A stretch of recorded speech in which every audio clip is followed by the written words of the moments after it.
Social media has fooled all of us by calling people influencers when those same people don't have any true influence at all. Let's talk about what real influence looks like.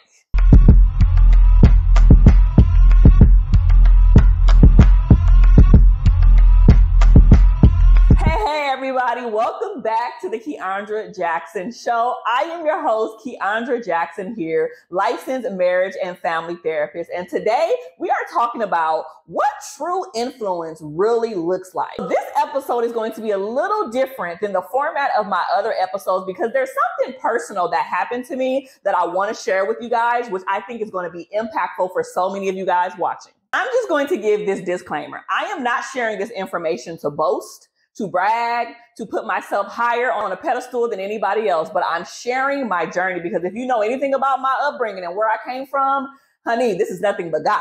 But I'm sharing this because I hope and I pray that this story is going to help you guys navigate, move, and actually implement the true gifts, the things that you're supposed to be doing, because you never know who is going to impact. You never know whose life is going to change, and you never know how you're going to be used and when and where your information is going to reach people. So hopefully after this video is over, you'll be able to discern what real true influence is outside of just the social media foolery. So let me give y'all the definition of influence. To have an effect on someone's character, behavior, or development. Now, with that definition, that just eliminated some of y'all favorite social media influencers right there. But I'm trying not to be messy in this video. So let me get to what I want to talk to you guys about. So earlier this year, I was featured in Inc. magazine as one of the high performing CEOs. And this was a huge deal because I was named and listed among people like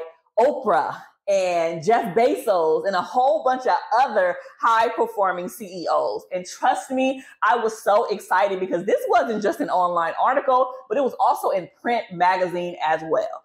Then a few months later, Inc. magazine spun the block on me and said, hey, Keandra, I want you to write an article on a personal story. And the first thing that came to my mind was my struggle and my personal story that I have shared with you guys plenty of times about my own imposter syndrome. And a quick and dirty version of imposter syndrome is basically when you don't believe that you deserve the stuff that you got. So all of the accolades, the promotions, the up climbs, all of the positive things that you receive, internally you feel like you don't deserve it and that people are going to find you out and that you're not good enough and all of those things, which clearly I'm working through in my own therapy sessions and I'm good now. But essentially, I wrote this article and sharing my story. And you guys, I'll link it in the comment section or the description so you guys can check it out and read it on your own. But it was basically the first day that I went to be on national television on the show called The Doctors, which no longer exists. But I went on there and I had a moment before I left the house that literally shifted and changed everything. I had a meltdown. I thought I wasn't good enough. I was crying. I ruined my makeup, all of the things. I wind up calling my friend Brian, and he talked me out of or off of the proverbial ledge. And he was just like, you're great.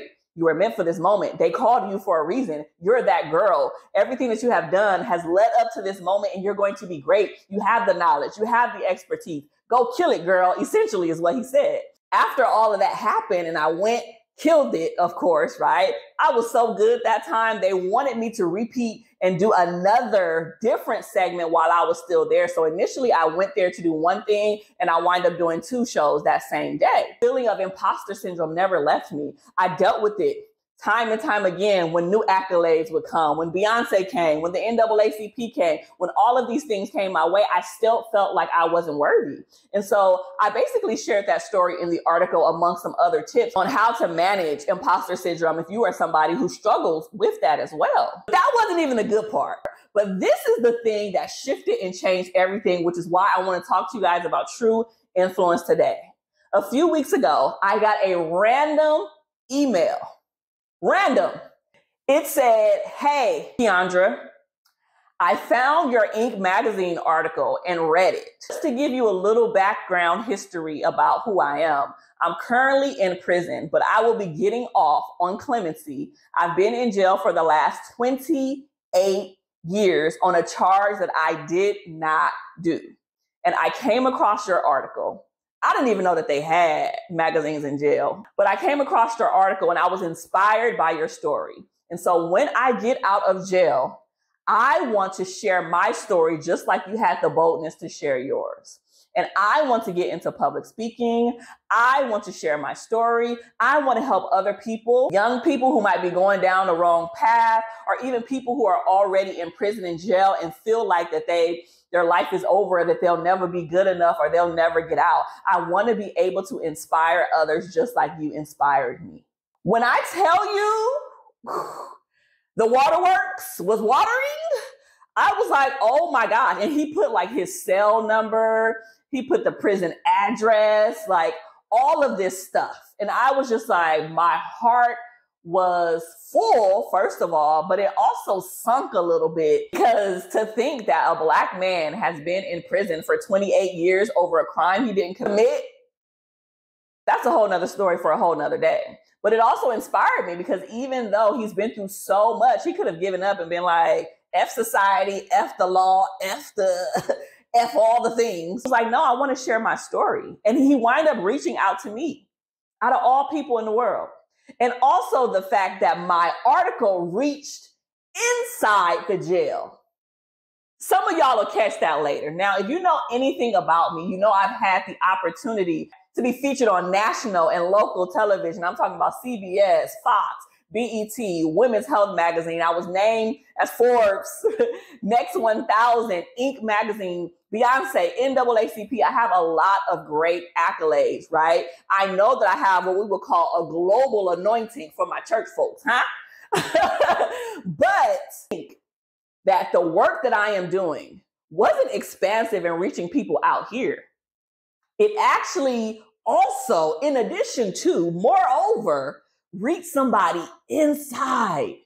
That changed the whole entire game for me. I've had people purchase books and things from India and the UK and different parts of Africa. And so I know that, I have a footprint in other countries, but to know that somehow something that I did reached somebody inside of a place with all of these barriers and restrictions, and I changed somebody's life in there, I can get emotional just thinking about it. But I'm sharing all of this with you because we're going to wrap up here, because it's a wrap. Some of y'all are sitting on your gifts. Some of y'all are sitting on your talents. Some of y'all are sitting on your products. Some of y'all are sitting on your services. And I don't care what it is. It can be that you bake the best cakes on the planet.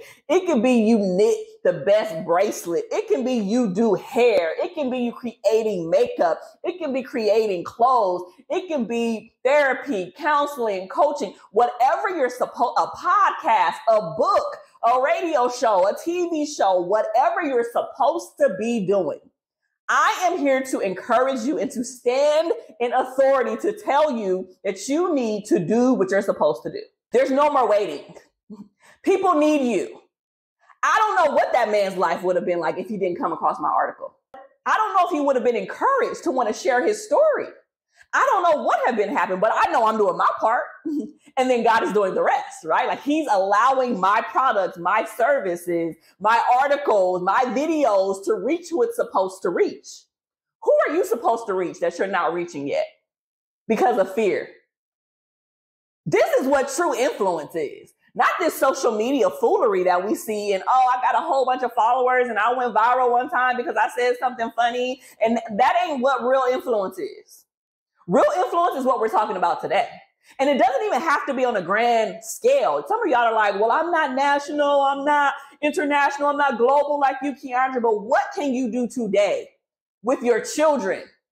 How can you influence them? How can you be a true influencer with your partner, with your spouse, with your husband?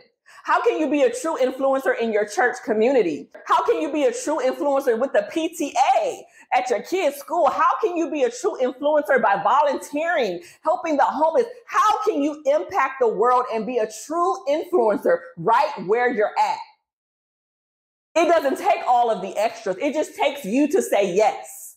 It just takes you to show up. It just takes you to do the thing. So whatever it is, let this be the reason that you stop being scared, that you stop being fearful, that you stop allowing other people to get in your ear and say, that'll never work. I don't know. There's other people already doing that. Are you sure? You don't have the money. You don't have the look. You don't have the resources. You don't have the pop, pop, pop. Forget all of that. I already said this before. Be like Nike and just do it.